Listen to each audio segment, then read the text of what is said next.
Desafio de Sommelier, só aqui, na Band. Patrocínio Porto a Porto Importadora Fonte Live e Lavi Cristal.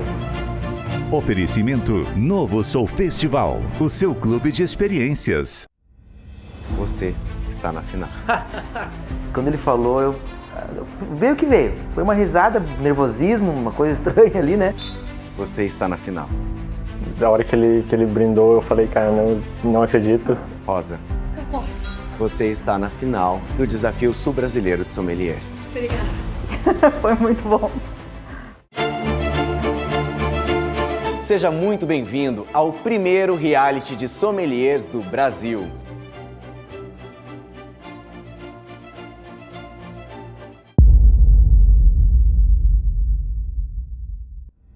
Seja muito bem-vindo ao quinto e último episódio do Desafio Sul Brasileiro de Sommeliers. Nessa grande final, nossos 3 desafiantes irão enfrentar 2 provas na disputa pelo título de melhor sommelier do sul do Brasil.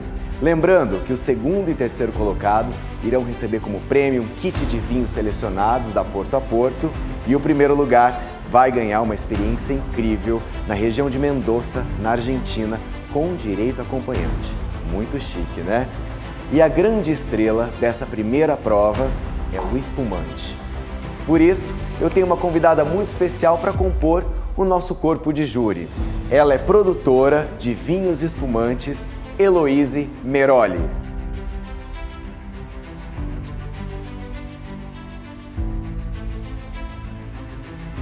Seja muito bem-vinda, Heloíse. Obrigada. E para explicar essa prova para vocês e para quem está em casa, nada melhor que uma especialista no assunto, a enóloga Sandra Zotis.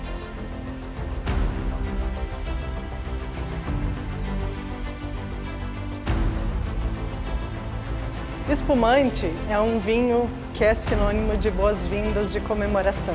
Nada melhor do que receber alguém na nossa casa com uma boa taça de espumante. O Brasil é mundialmente conhecido como um grande produtor de espumantes. Elabora produtos de alta qualidade. Então ele não poderia ficar de fora do Desafio Sul Brasileiro de Sommeliers. Então a prova, ela vai ser uma prova prática a respeito do serviço do vinho, degustação dessa bebida que é tão incrível. Nos encantem com as borbulhas.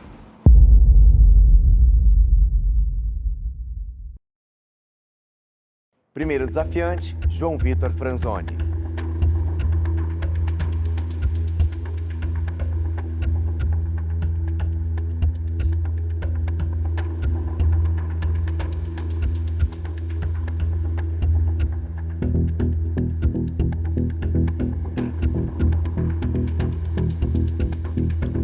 Um vinho branco palha, aparentemente o vinho que passa como método tradicional, né? Ele tem um tempo de servir de mais ou menos uns 2 meses, imagino eu, pelo aroma dele, por cor também. É brilhante, a verdade dele é fina, delicada, característica do espumante de método tradicional. Aromas, ele apresenta características de fermentação, né? Brioche, do vinho de pão, fermento mesmo. Bastante fruta cítrica, um abacaxi, uma pera. A acidez dele tá bem boa, tá bem equilibrada. Para um welcome drink, esse aqui seria perfeito, mas também acompanha muito bem pratos de entrada, uma salada, uma coisa nesse sentido, assim, vai muito bem. Acompanha também muito bem em dias quentes, beira da piscina, isso aqui é perfeito. E também pratos mais leves, como peixes, por exemplo, um lado, um molho branco, que também casaria perfeitamente, seria um espumante que aguentaria tranquilo esse prato. Isso aí, nós falamos de método tradicional, mas existe também o método do Charmat, né? Qual a diferença de estilos em termos sensoriais, que nós conseguimos perceber entre eles, né? Em relação até ao consumo. A principal diferença entre o método Charmat e o método tradicional é a complexidade aromática dos espumantes, né? Geralmente, quando você faz espumante por método Charmat, você está buscando espumantes mais leves, mais refrescantes, com acidez geralmente um pouco mais alta, espumantes mais leves, mais fáceis de se beber mesmo. Quando você busca espumantes com o método tradicional, principalmente com o maior tempo de passagem por autólise, né? Você consegue espumantes mais complexos, mais untuosos, mais mais encorpados mesmo em boca, você conseguindo fazer harmonizações mais complexas com eles também, com pratos um pouco mais trabalhados.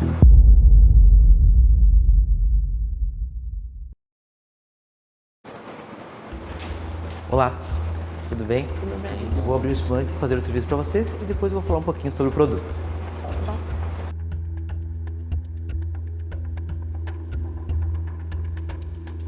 Com licença.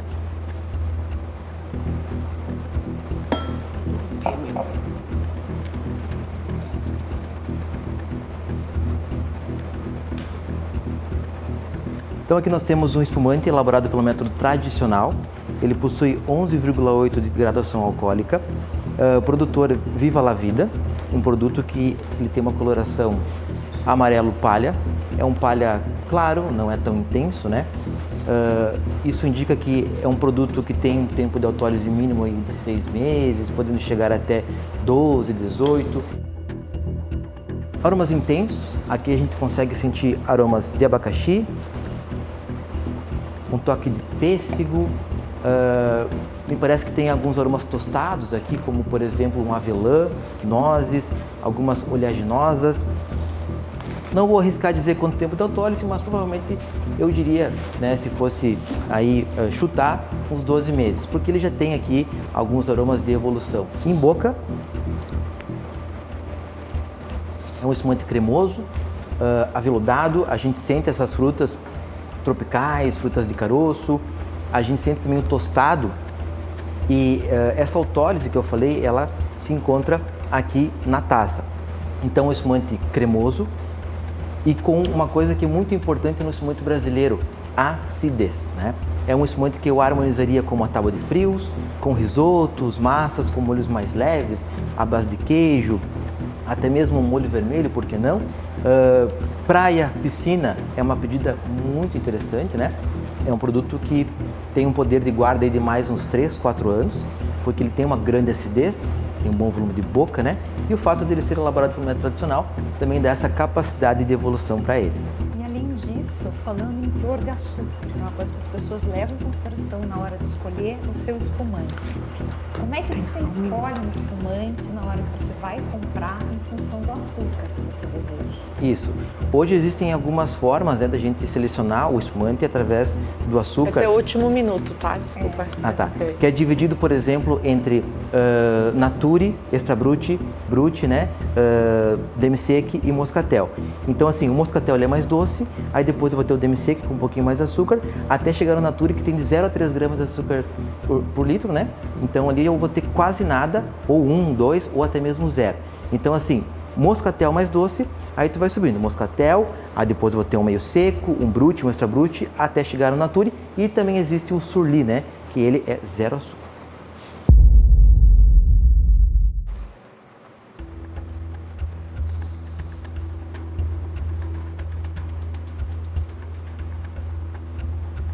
Madame? A gente tem um espumante branco, cor palha, bonito, translúcido, fruta madura, fruta amarela, abacaxi, pera, levedura. Aroma de levedura são os aromas de fermentação, os aromas que nos remetem a aroma de panificação, de brioche, de pão, de fermento de pão mesmo, a método tradicional. Me parece que tem um bom período de autólise, que é esse período que o vinho fica em contato com as lias, com as borras. Cremoso, volumoso, chardonnay, acho que um blanc de blanc, um espumante de sabor persistente, o sabor na boca, esse sabor e aromas de levedura, que remetem mais a essa panificação, além de um toque de amêndoa, de castanha, muito saboroso. Muitas coisas podem ser harmonizadas com o espumante, mas o que eu preciso, assim, é que a gente pense em acidez, ou harmoniza bem com um pouquinho mais de gordura. A gente também pode ter pratos mais temperados, mais apimentados, vai suprir muito bem, então, a refeição, o prato, enfim. Você acha que é possível, você falou de tantas harmonizações, de fazer um jantar inteiro harmonizado com espumante? A gente tem diversos tipos de espumantes. O espumante, a gente pode começar com um nature, que seria com o açúcar residual mais baixo, em torno de 0 a 4. A gente pode passar depois para uma harmonização com um brut. E a gente tem o moscatel tão utilizado na sobremesa e às vezes nem tão valorizado na sobremesa, né? O moscatel ainda é o espumante mais consumido no Brasil. O vinho precisa ser mais doce do que a sobremesa. Então o moscatel casa sim muito bem para a sobremesa. Muito obrigado, Rosa. Saúde. Muito obrigada pela oportunidade de estar aqui. Meu nome é Célio Baggio, eu sou o fundador da empresa e o diretor atual. A Fonte Life hoje é classificada como água mineral fluoretada e radioativa na fonte. Tem uma água bem equilibrada, então acho que o grande diferencial da Fonte Life é isso. É o equilíbrio entre os minerais que ela tem. E para a Fonte Life é uma honra muito grande ser participado do primeiro reality de sommelier do Brasil. Isso é uma coisa muito gratificante para nós. Saber que estamos entrando num reality desse porte, um produto que vai agregar saúde para todo mundo. E agora, vamos para a segunda e derradeira prova. E para explicar para a gente como vai ser essa prova, vamos receber novamente a nossa convidada, a enóloga Sandra Zotis. A nossa prova consiste em harmonizar pratos elaborados pelos chefes do Centro Europeu com os vinhos à frente de vocês. Vocês não vão provar o prato, vocês vão simplesmente olhar a ficha técnica, ver a composição desse prato e aí, com base nisso, fazer a melhor escolha e apresentar para os nossos jurados, tá? Por que não vai provar? Baseado na ficha técnica, da descrição do prato que o chefe faz, a gente tem que tirar conclusões, né? Então, o vinho vocês terão oportunidade de provar. E para compor esse júri nesta prova final, nós vamos receber um convidado muito especial. Ele, que além de sommelier, também é o vencedor do primeiro desafio paranaense de sommeliers. Com vocês, Guilherme Balbino. Agora vamos fazer o sorteio para definir qual prato vocês irão harmonizar, ok? Pode retirar uma carta, por favor. Segundo, pode retirar uma carta, por favor. Terceiro, pode retirar uma carta.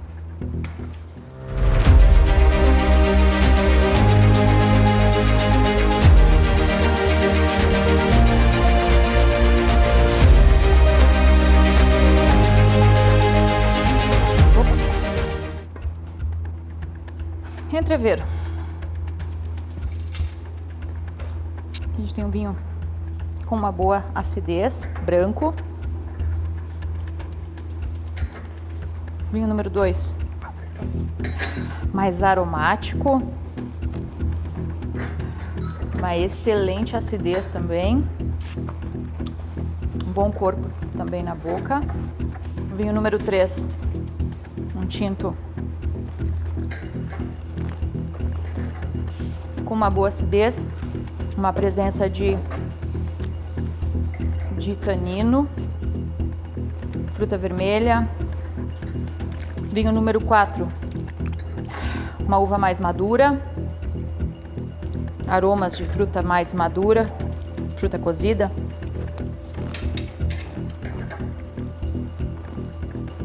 Em boca ele tem mais corpo, tem mais acidez, ele tem mais presença de boca, ele tem mais tanino. Bem mais encorpado. Gostaria de fazer aqui uma harmonização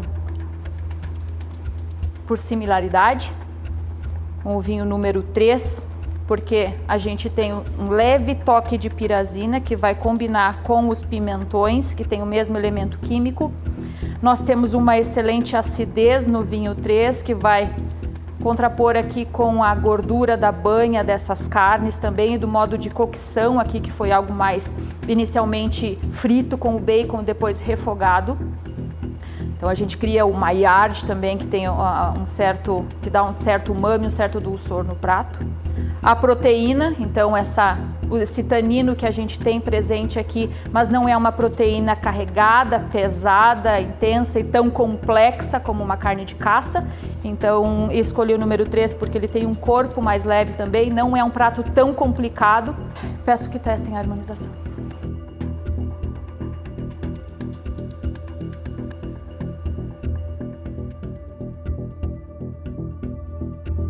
É basicamente uma bomba de sabor, e você optou por um vinho leve, de corpo leve, de um tanino macio, de uma acidez delicada. Queria que você justificasse para mim essa tua escolha. Porque eu, inclusive, achei que o álcool do vinho 4, essa fruta muito madura, eu achei que ele estava mais complexo, mais pesado do que o prato. Assim, aquela ideia de prato leve com vinho leve, prato pesado com vinho pesado, se torna pesado demais. Então, se o prato já tem tanta coisa, tanta gordura, minha preocupação foi, o vinho 3 tem mais acidez. E esse toquezinho da pirazina, que eu acho que casaria bem com os pimentões, com o alho que está ali. O vinho 4, para mim, que seria, descarto os 2 primeiros, não exatamente, eu poderia harmonizar com o 2 também, mas a minha escolha foi no 3, acredito que vai casar melhor. Ok. Obrigado. Muito obrigada. Poderia ter mudado, mas eu fui confiante e acho que fui bem na harmonização.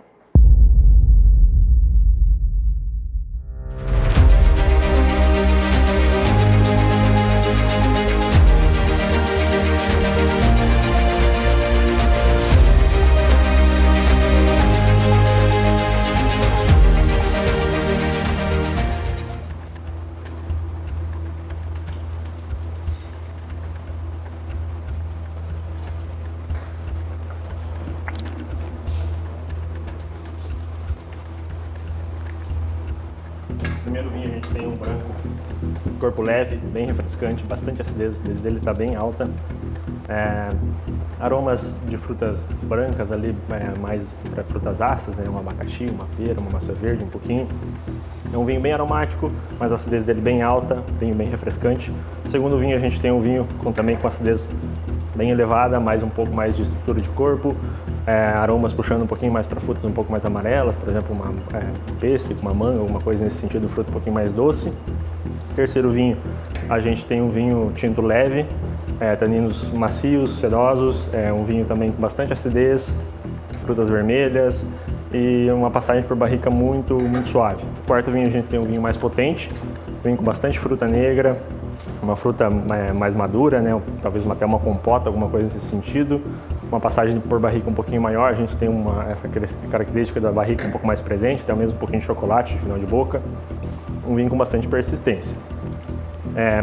Para esse prato em específico, que é um hambúrguer, né? Eu acredito que o número 4 vai casar melhor por conta dessa mistura toda, o dulçor da cebola e do shoyu que vai junto ali, a gordura do bacon, a gordura da carne, o processo de cocção, né, que geralmente vai ser grelhado. O pão ainda assim tem a passagem por grelhado com manteiga ali, né, quente. Eu acho que o vinho 4 é o que mais vai transpassar o que o prato precisa, que é bastante intensidade. A acidez dele também é boa, então vai limpar bastante a gordura do prato, que querendo ou não, o hambúrguer é um prato gorduroso. E é isso, peço que provem o vinho com o prato. Você consegue dar uma explanada, principalmente para quem está em casa entender como é que se faz uma harmonização, quais as maneiras de fazer? Perfeito. As principais formas de se harmonizar é contraste e similaridade, e a gente tem uma terceira que daí é regionalidade, que geralmente a gente vai prato de uma região com vinho de uma região. A gente pega essa parte de regionalidade principalmente, por exemplo, você vai pegar um bife bourguignon com um pinot noir da Borgonha. As pessoas que estão naquele local, elas fazem o vinho e fazem a comida, então eles fazem aquilo para se casar, para ser harmônico, né? Por oposição, a gente geralmente tem salgado com doce, amargo com acidez, gordura, tanino, enfim, tem algumas coisas que a gente tenta buscar para casar essa harmonização por contraste, e a harmonização por similaridade são igualdades. Quais são os elementos que favorecem essa necessidade de tanino e de álcool que você encontraria nesse prato? Bacon. Perfeito. Bacon, Geralmente hambúrguer a gente encontra uma proporção de 70/30 de carne e gordura, então tem bastante gordura no hambúrguer próprio. O queijo também é um queijo que tem bastante untuosidade, o cheddar em si é um queijo mais intenso, mais pesado. E eu acho que isso pede de um vinho mais potente, um vinho que traga mais estrutura para o prato. Mas eu acho que essa última prova eu consegui demonstrar como eu conheço e deu para trazer para o pessoal de casa um pouco do que eu sei.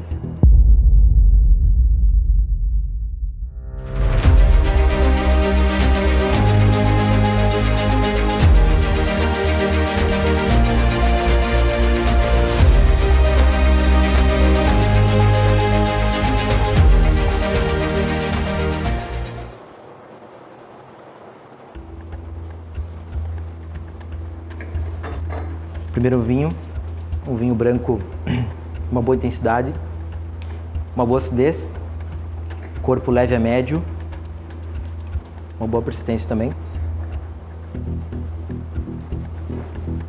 Vinho 2, muito mais acidez, untuosidade, uma certa estrutura, um corpo médio, uma ótima persistência de boca, um vinho muito bom. Vinho 3, um tinto de corpo leve a médio, uma boa acidez, uma ótima persistência também.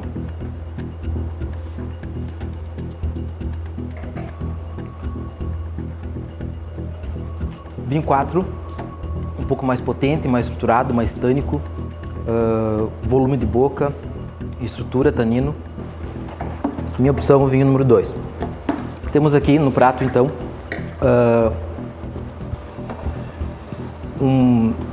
ele é um prato bem trabalhado. Aqui a gente vai ter um fruto do mar, que é o côngrio. Também teremos camarões, alguns outros elementos. Por que eu descartei inicialmente os tintos? Ambos são tintos média estrutura, médio corpo e um tinto bem intenso, bem encorpado. Não vai ter um bom casamento com esse prato aqui. Ambos os dois vinhos, os tintos, eles precisariam de um pouco mais de gordura, um pouco mais de intensidade, como por exemplo uma carne vermelha, né? Ou então aí uma carne de caça. Por isso, de cara, eu já descartei. Esse é um prato que para mim precisa de acidez, de volume de boca, mas acima de tudo de acidez. Então eu tenho aqui o uso da manteiga, um preparo ali com limão também, né? E eu acho que, na minha concepção, tanto o côngrio quanto o camarão, eles terão uma boa adaptação com o vinho na boca, né? Além de que nós temos ali também alguns elementos que é me fugiu agora o nome. Alcaparra. Enfim, alcaparra, isso. Que ela é salgada e precisa de uma boa acidez para combater esse sal. Resumindo, eu acho que esse é um prato bem trabalhado, precisa um vinho fresco, elegante, mas que tenha um bom volume de boca, mas acima de tudo que tenha uma boa acidez e salinidade, que é o que eu encontrei nesse vinho aqui. Por isso que a minha escolha é o vinho número 2. Então, porque boa acidez e muito mais acidez é muito relativo. E isso pode soar negativo para o ouvido de quem não entende muito de vinho, inclusive para quem está descobrindo isso em casa agora. Então, acho que é legal se pontuar melhor essas duas descrições aí. Ok. Quando a gente fala em acidez, a gente fala em frescor, né? Então, às vezes, muitas pessoas elas têm o costume de confundirem acidez com tanino, né? Mas quando a gente fala em acidez, a gente fala em frescor. O primeiro vinho, ele é um vinho de leve a médio corpo, tem uma boa acidez no sentido de ele é refrescante, sim. O segundo vinho, ele tem um pouco mais de corpo, um pouco mais de untuosidade, só que ele tem muito mais refrescância, ele tem muito mais crocância. Então é um vinho que a gente consegue sentir ele e salivar muito mais em relação ao primeiro. E aí, para combater essa salivação, a gente tem aí um prato, né, com frutos do mar, com esses elementos que eu preciso de uma acidez um pouquinho maior para ter esse casamento. Você não acha que essa alcaparra pode brigar um pouquinho com o álcool? Marcelo, metade do seu tempo já foi. Ok. Um pouco, só que o fato de, voltando no assunto acidez, né? Ele parece que tem um pouco de álcool, sim. Só que ele tem uma acidez um pouquinho maior que traz um equilíbrio pro vinho.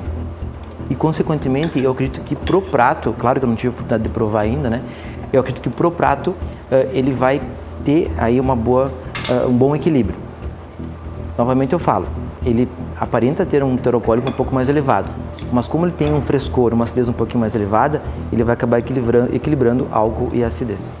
E foi legal porque todos os finalistas estavam ali do lado, estavam acompanhando, né? Os jurados estavam em pé, ficou um clima mais descontraído, foi legal. E eu acho que encerrou com chave de ouro.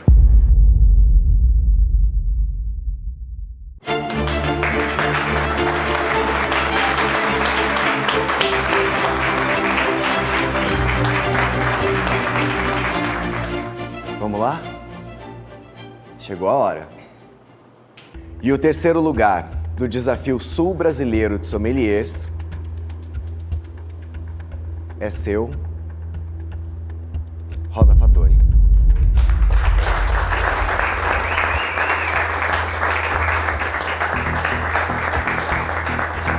Parabéns. Parabéns, Rosa. E para me auxiliar nesse momento, eu quero chamar uma pessoa muito especial. Vem para cá, Rogério Gobi, diretor acadêmico do Centro Europeu e idealizador do Desafio Sul Brasileiro de Sommeliers.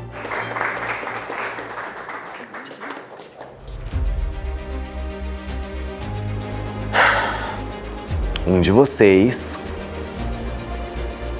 vai finalmente receber o título de melhor sommelier do sul do Brasil. Um de vocês vai vencer o primeiro reality de sommeliers do Brasil. Somente um de vocês é o ganhador do Desafio Sul Brasileiro de Sommeliers. Meus parabéns. O vencedor é você, Marcelo.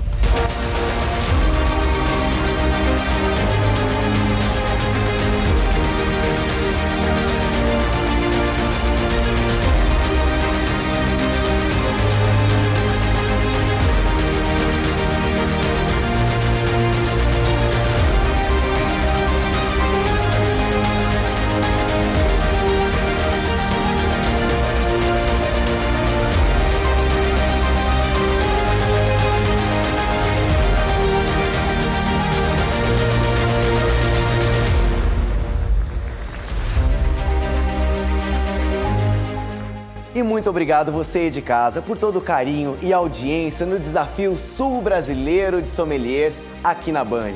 Eu te vejo na próxima temporada. Tchau!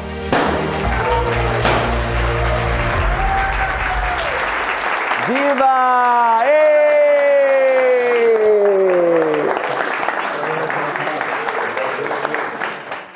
Desafio de Sommelier, só aqui, na Band. Patrocínio Porto a Porto Importadora Fonte Life e Lavie Cristal. Oferecimento Novo Soul Festival, o seu clube de experiências.